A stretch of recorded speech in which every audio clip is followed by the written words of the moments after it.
All right, guys, here's the intraday video for Friday going into the weekend here. Last hour and 20 minutes. Let's see if there's anything setting up.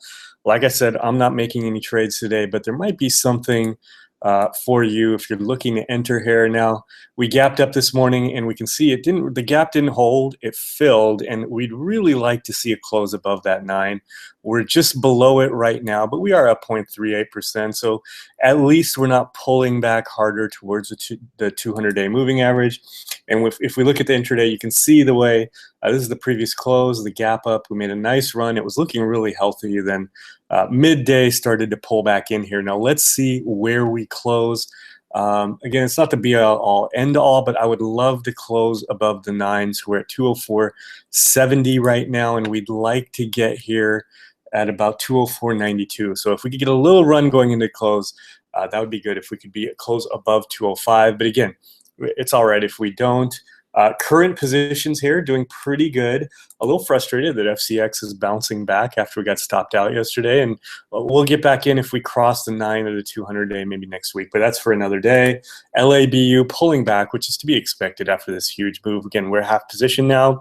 We're looking for that next breakout and holding the 9. So that's good. WLH housing continues to look really good and hold the breakout level, and that goes for all the high housing stocks. So if you want another one, there's DHI, there's Toll. Toll is actually not quite as strong. I would go with DHI or MHO, which is pulling back a little today. But my favorite, again, is WLH.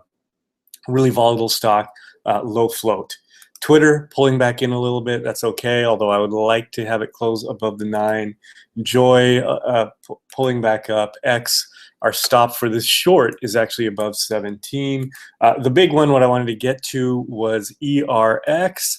And I've got some notes here that I'll pull out of the way. You can see here, nice gap up here, which could start another run. And the other thing is we've got nice positive volume in here. So we're not even at the close yet, and we're beating out yesterday. And we can see here the green has been bigger than the red. So this is good. If you're looking at a jumping on point for ERX and you didn't join me last a couple of days ago here at the 9, I think you could go ahead and take it here, but you have to position size for a little bit of a pullback here. So you want to be able to have it pull back in this range here, at least below the 9, and still feel comfortable, because you can see these things are volatile. Even as they're going up, you can get some volatility in here. So give yourself some space, but I think this is a good spot here, and we can make that run to 25, 26, upper 25s, 26, and maybe even play a breakout. We can see, again, a lot of room here. I'd like to eventually play it to the 200-day here. So that one's looking good. Amazon's still looking good, holding its 9. This is a partial profit already, so we're playing that second half kind of no risk part of it. And then DZZ, gold is pulling back. The gold short is not working right now. It's starting to run back up, but this could be a dead cat bounce, and we finally get the move. So we're sticking with it. We're not even near our stop yet, so that's good. Now positions we could look to enter if you're looking for something. When, I think you could wait till next week here. It has the feel of something that'll pull back a little bit, but you could play it safe, and if you don't want to miss out on a move, maybe take half here, and then if it pulls back, you can make it a full-sized position. You could do it that way. APEI, we didn't talk about this one this morning, but this is education. We like education stocks, and this one is holding the bottom of the range. It might close above the 9.